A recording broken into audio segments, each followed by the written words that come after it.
आरक्षण देण्याविषयी सरकारची नियत पाहता मला संशय निर्माण होतो.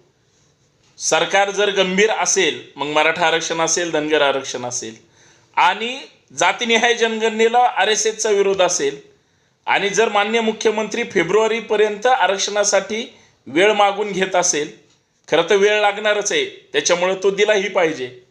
पण जर अचानक लोकसभेची आचारसंहिता लागू झाली आणि जर आरक्षणाचं घोंगडं परत तसंच भिजत राहिलं, मार्गी कसं काय निघणार प्रश्न. आणि सगळ्यात महत्त्वाचं, 16 आमदारांच्या निलंबनाचा प्रश्न अजून तसाच आहे.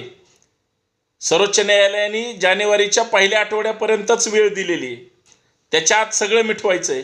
आणि जर नाही मिटलं तर साहेब एवढंच सांगतो की आरक्षणाचा फुटबॉल होईल, आणि एकदा फुटबॉल झाला तर चळवळीत काम करणाऱ्या कार्यकर्त्यांचं काय होईल.